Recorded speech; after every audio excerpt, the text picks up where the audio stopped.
Welcome back to One-on-One with Mr. U. Of course, I am your host, Mr. U. In studio with us, author of Inspired Living, public speaker on the John Maxwell Team, and overall entrepreneur, Renaissance man. Scott Maderer is in the house. Scott, how you doing, brother?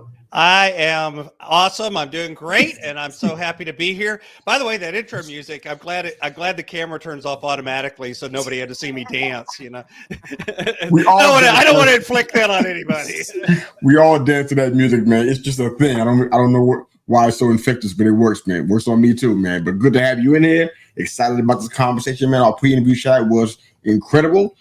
So we're tasked with the unenviable challenge of trying to get all of that 10 pounds of good stuff in a 5-pound bag for 30 minutes. We'll do the best we can. Let's see what we can do, brother. But as customary, I always ask our guests that's coming in, share about your childhood and your upbringing, man. Where's young Scott from? What was his life like? How'd you get from there to here, man?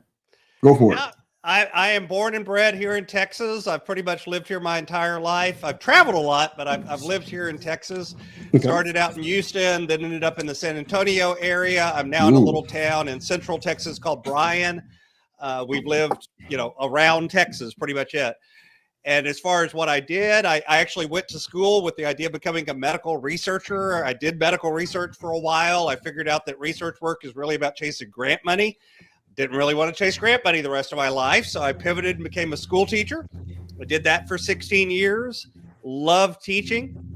In that, I got married, I got divorced, I got remarried, during all of that. And then my wife and I kind of went through some financial challenges of our own at a period of time where I really was in a dark place. I was suicidal because of finances. We were headed towards divorce because of finances. We turned our life around that side, and career-wise, I also pivoted, left school teaching, went into the corporate world, did that for 11 years, worked myself up to kind of a high-end executive senior position. Everyone kind of looks at it and goes, that's the dream job. And in the meantime, while we were going through all of our financial challenges and we kind of started doing things different, people started coming to us and going, y'all are weird. Could you help me be weird? Because y'all are doing some weird stuff, And so basically we started helping people, coaching people, serving other people in that way. Started out as kind of a ministry, eventually turned into a business.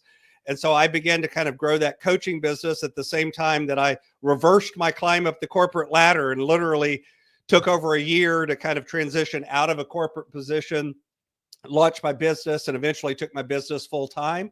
Now I do Inspired Stewardship coaching full time. Like you said, I've written a book, Inspired Living, on the shelf there behind me. I've worked with clients in 20 countries, 38 states, over 1,000 clients, helping people figure out how to live out their calling, master their time, their talent, their treasures, and kind of get out of their own way. Oh, no, I love that, man. Now I have so many more questions that I didn't plan, but I love how you broke that down. Tell me, if you don't mind sharing, it had to be brief. Take as much time as you need. But in regards to that emotional challenge you were dealing with, what do you credit with the turnaround in that situation? Because to be at that place, to be in a dark spot, I can relate to some of that. To turn around and be a help to so many people. It's like these are the kind of things that people make TV shows and movies out of. But tell me how you felt you made that turn that corner, and what do you attribute that to? God. I mean, that's the short answer. But, but let me kind of back up and give you the context. So at that point, I was teaching. I would drive home late at night because I was at a private school. They were really big into science fair. And so we would stay with the kids late into the evening working on science fair projects. I lived over an hour and 40 minutes away. So, driving home, I'd be getting home at midnight, 1 a.m, that kind of thing. Gotcha. And I lived out in the middle of nowhere, kind of down this long, windy road that had a lot of big drop-offs. And we had more debt. We had like $68,000 worth of debt. I was making about $40,000 a year. It just seemed like this was this never-ending hole. And there was no way we were going to get out of it. I was taking a lot of the stress and the pressure on myself because I was going to be a good man and protect my wife from all of this. Yeah. I say that very sarcastically because my wife's a smart lady and she knew exactly what was going on, but she didn't want to, put extra pressure on me. So she was kind of keeping her mouth shut. I was keeping my mouth shut. We weren't talking. We weren't communicating. I felt like a terrible provider. I felt like a terrible man. I felt like a Wow. failure as a husband. All of that is going on in my mind. And so that's why I actually started thinking about, she'd be better off if I wasn't here and she could get the insurance money that would take her out of debt. And Wow. we didn't have any children at the time. It was kind of all of that. Obviously, looking back on that, none of that was true, but that's how I felt. And honestly, what happened is I used to drive home late at night. And by the way, this is hilariously ironic, but I used to listen to talk radio to keep me from falling asleep while I'm plotting to pretend like I fell asleep and drove off the road and killed myself. It's that irony of like I'm staying awake to think about not being awake, Yeah. And they eventually changed the lineup on the radio. They put on the Dave Ramsey show. I hadn't really ever heard it before. I really got angry at some of the things he was saying. To this day, I don't agree with everything Dave Ramsey says. I don't agree with every position he takes, but I will credit him for turning me around and opening my mind to looking at what we were doing differently. One of the things that somebody said on the show, a husband is, coming clean to his wife and getting on the same page with her. And after several weeks of listening to this, I realized all of a sudden that instead of thinking about suicide, I was thinking about how wrong this guy on the radio was. And realized maybe I should start listening. So eventually I went to my wife and said, let's sit down. I need to come clean. And I kind of laid everything out, told her I was listening to a show at night. And she says, oh, you mean the Dave Ramsey show? Because her and her dad were listening to it during the day. And we basically came together and said, okay, we're going to do some radical stuff. We're going to do some things different. So we paid off over $70,000. You'll notice when I started, I said $68,000, but in the middle of all of this, I had 2 emergency surgeries. We changed jobs. We had a whole bunch of stuff that added problems to us, but we did that in 2 years, 11 months, paid it all off. So, and we've been debt free ever since. I currently have no debt of any sort, mortgage, nothing. Congratulations. That's a testimony too, man. You spit out 3 testimonies in just a few sentences, man. That's pretty awesome, man. I like how you did that. That's awesome, man. Absolutely. And I credit God. Ultimately he put the right things in my life. I wasn't faithful when I started this journey. I kind of left the church and left God and, considered myself not somebody that was faithful, but part of the return to the financial health was also a return to spiritual health and kind of re-engaging with spiritual disciplines and getting back centered into relationship with God as well. Oh, I love that, man. You definitely free to share your faith here. That's never a problem. Well, it's all connected. For me at least, it's all connected. Yeah, it is connected. We got to just see the connective tissue. It's definitely connected. One thing you mentioned, I want to get into Inspired Stewardship a little bit, but I want to ask you this question first, because you talked about how you started a ministry and then it kind of almost morphed into a business. Mm-hmm. Explain to me how that happened and how you guys felt about that. Because I know this is a different side of the coin. This is not about your situation per se, but some people do that and their intentions are different. When they take the ministry to business realm, it's different for them. They have different motivations. They want things that perhaps maybe they shouldn't be wanting. Mm-hmm. They're not exactly kind of unsavory. Tell me how you felt about that metamorphosis, if you will, and what exactly happened that made you think it was time to make that switch. Go ahead. So all of that, I think first off, that concern that you have, I had the same concern when we started thinking about doing this, as a business from a ministry. When we started it, we were just helping people that asked us for help. And a lot of them came through the church and they were, folks that were struggling and that kind of thing. What turned it into a business is some of those folks started basically going, look, I want you to help us, but I have to give you something. I don't feel right unless I pay you something. I'm using your time. I'm using your energy. I'm using what you know and your motivation and all of these things. I owe you something. And wow. it really kind of naturally became a business. And I still work with a certain percentage of clients in my business to this day that are benevolence. There are certain criteria that cause you to qualify as a benevolence client. But then if you do, I have no problem working with you as a benevolence client. And I've kind of set my business up from day one to have that. At the same time, I don't feel like there's anything wrong with a business that provides value getting value in exchange. And usually that value in exchange comes in the form of certificates of appreciation that we call dollar bills, but it really is just a certificate of appreciation, because that's what allows me to do what I do. What allows me to keep working with people, so that I've worked with over 1,000 people. Well, I got to eat, I got to keep the lights on. So there's a difference between making sure that you're creating a value proposition where, I like it where I feel like at the end of the day, I have given to the client way more than they've given to me, and they've given me something that's fair and that's right. But at the end of the day, they walk around going, dude, that what you worked with us on, it changed our life, or it saved our marriage, or it helped us, suddenly get on the same page where we'd never been on the same page before. Or I see the world in a different way. When you can, and notice, by the way, I'm not talking about how much debt they paid off and all of that, Right. That's not the stuff that really adds the value. It's the change in the way they look at the world that adds the value, because that's worth more money than anyone could ever pay you. And so it's not, that's the target that I'm looking for. And I think when you hold that in your heart, it makes it easier to keep your heart in the right place, because you're not serving money, you're serving people.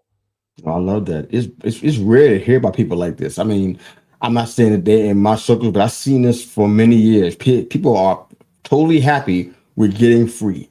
They'll go out of their way. They'll go out in a tornado.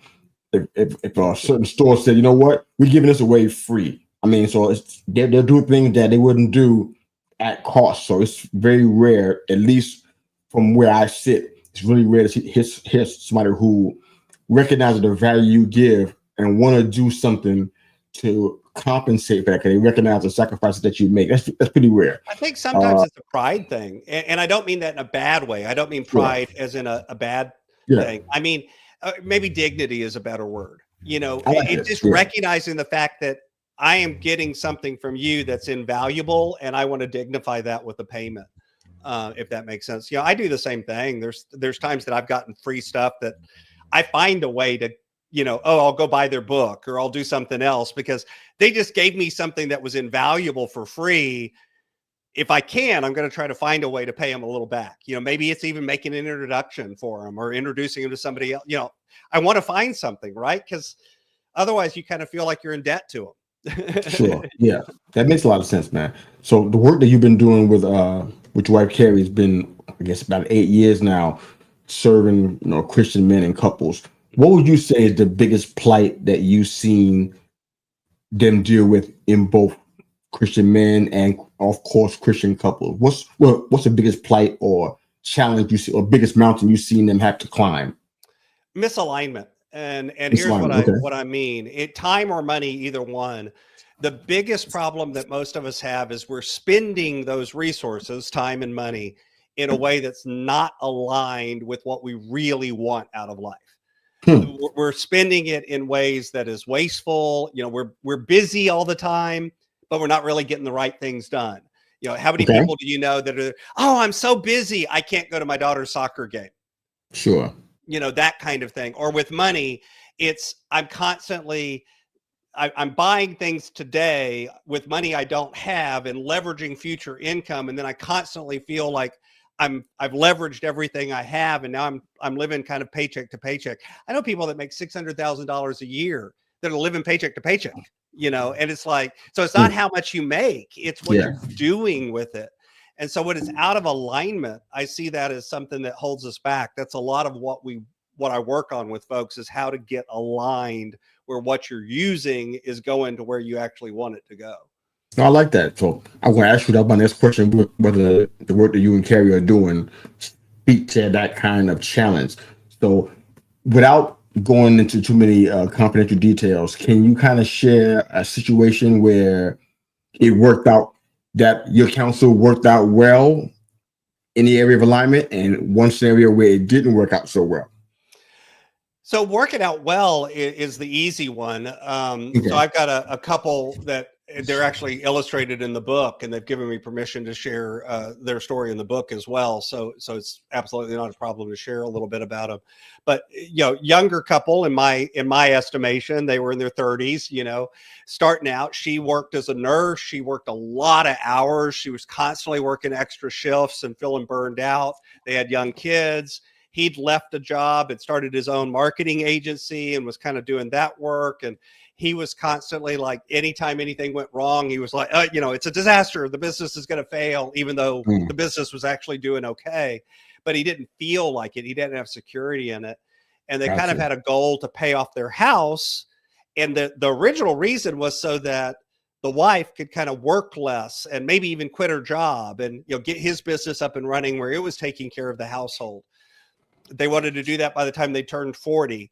They actually did it by the time they turned 38, And here's what's funny. When they got it all together and got on the same page and were communicating well and were working together, they made tremendous progress. But here's the fun thing. She actually got to a point where now she doesn't want to quit her job. She actually enjoys working because she doesn't feel like she has to. She's when an extra shift comes along, she looks at it and goes, yeah, not this one. It's okay. I'm good.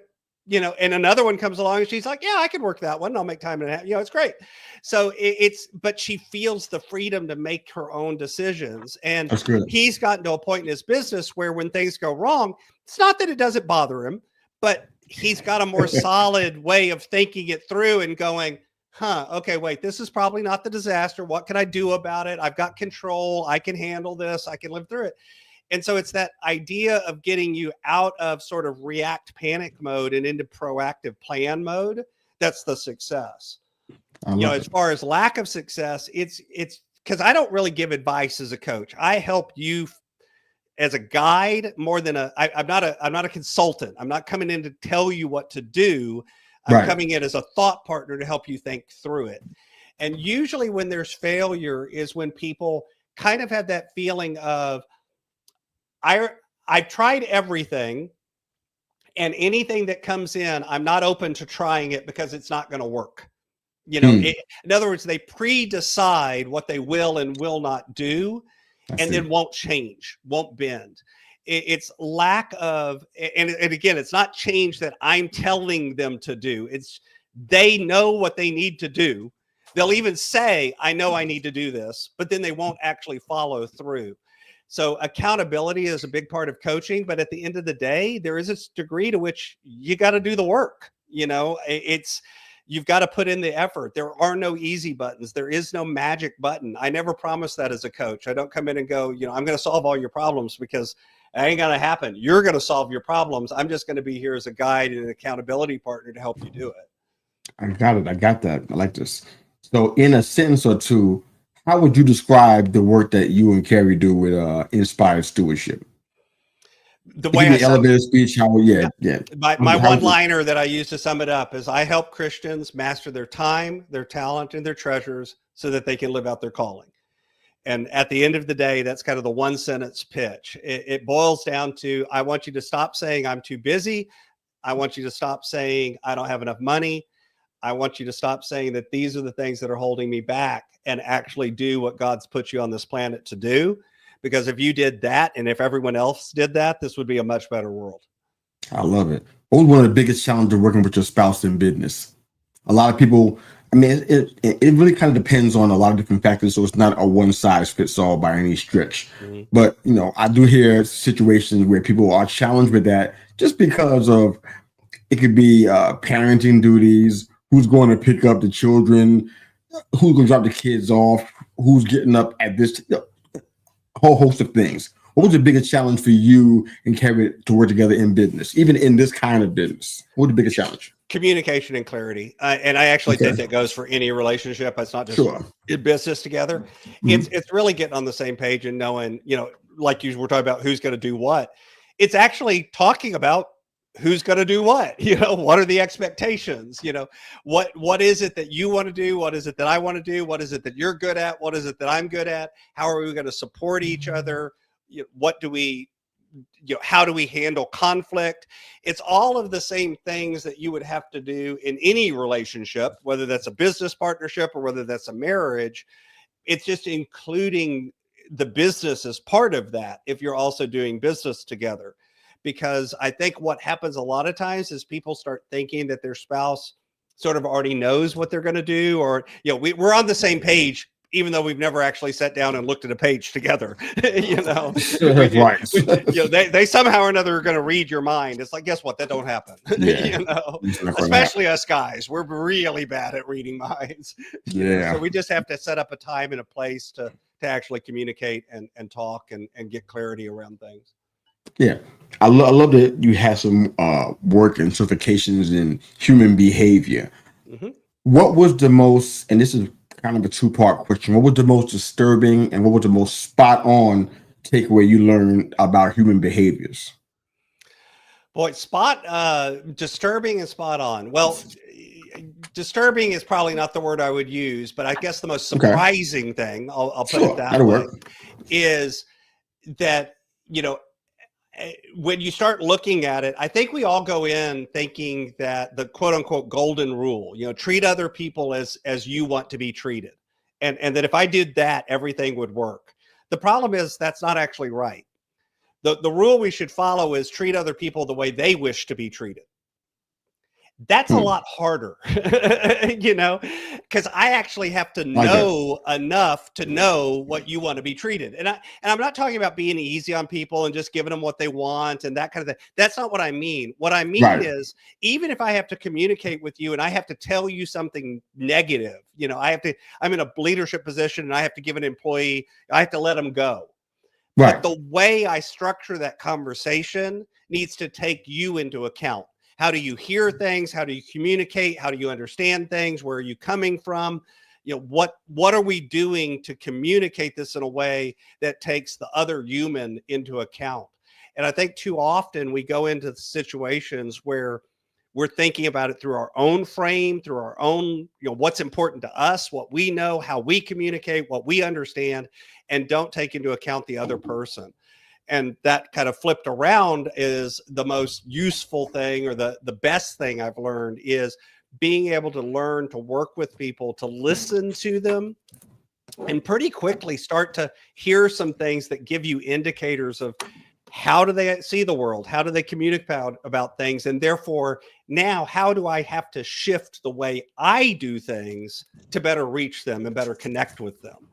And, you know, not from a manipulative place, not from I'm going to get them to do what I want, but from an influence place of, you know, at the end of the day, if they can't hear the message because their frame is blocking it, you can't help them, you know? So in an influence situation, I may get something good. It's not that I don't get anything out of it, but I'm going to make sure that you get as much or more out of it. Where in manipulation, I'm going to get you to do something because it's good for me. I don't really care if it's good for you or not. You know? And it's learning those skills, I think, has been useful and helpful from a coaching perspective, but honestly, even just from a parenting perspective and from a husband perspective of, you know, how do I communicate and understand people better? I love that, man. Biggest person for you by being a member of the John Maxwell team? It's being surrounded by other people, other leaders. It's getting to be in a room with people that look for success and have that mindset of success. I think a lot of times, you know, if you're the smartest person in the room, it means you're in the wrong room. In the wrong room. You know, so I like getting in a room where there's people around me that have been doing this longer, that know more, that have done it better than I can, as opposed to being in a room where I'm the guy that's the expert all the time. That makes total sense, man. This one thing I want to spend a little time getting into your book and talking a little bit about transition. That's a big subject in life. I know we kind of up against it, but we'll use the time, whatever we got to do to keep this going. But in your journey to start your full-time business, I know a lot of people are doing this, so I don't want to. I'm not trying to demystify it or anything. It just feels like we kind of underestimate what's actually going to happen when we decide to start a full-time business. We kind of feel like, you know, especially entrepreneurs, we kind of idealize stuff a little bit, and we think, you know what, this is how it's probably going to look, or we just hope it's going to be that way. What did you actually do what did you have to, what kind of mindset did you have to employ? What kind of counsel did you get from outside people before you decided to go into the full-time business realm? Did that make sense, Scott? That question makes sense? Yeah, I think Okay. so. So, Okay. I think a lot of it is, at the end of the day, there's kind of two paths that a lot of folks take when they're transitioning from, kind of their job or whatever they're doing to something like a full-time business. And one is I'm going to burn the boats and just make the leap, and I'll build the wings on the way down. And there's nothing wrong with that. And then the other is, and this is the route I took, but again, this isn't because it's the best route. It's just different people take different attitudes about it. There you go. That's right. The other one is I'm going to build a reserve. I'm going to build a framework. I'm going to prove the concept in a way that doesn't go all in. And then I'm going to eventually transition to full time. And that's kind of what I did. And again, I don't think one of those is wrong and the other's right. I think they're different for different people. For me, I needed that confidence of the safety net. Otherwise, I was never going to make the leap. I had to make the change slow and gradual. There are people that are wired where it's like, dude, I'm going to go all in and it's either going to work or it's not, and that's okay. Yeah. They're wired different than me. They see the world different than me.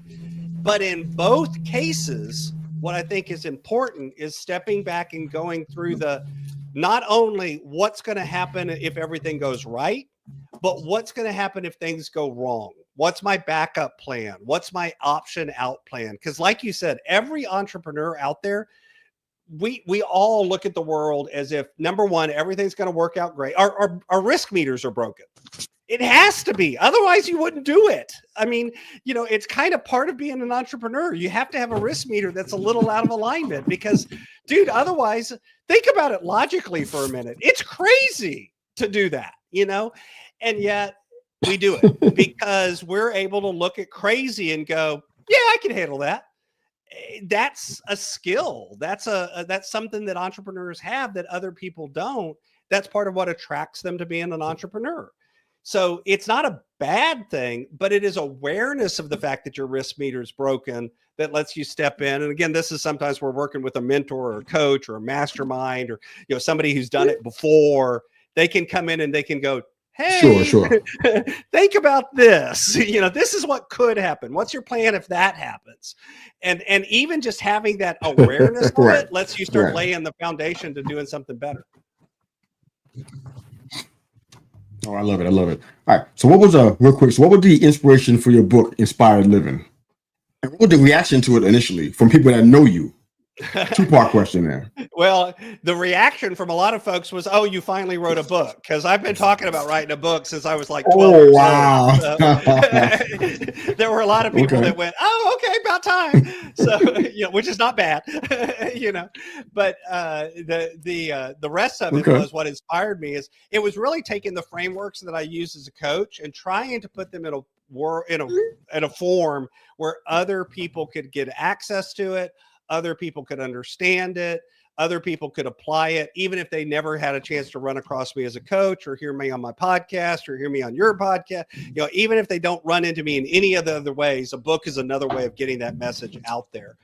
And that was really the key of the book. And I wanted to take the approach of using frameworks, not processes. The difference is a process is sort of more of a consultant mindset of you've got a problem. Here's a specific solution. The problem with that is that doesn't always work if your problem's not actually exactly the same as the problem that they're presenting. It's not as universal. Sure.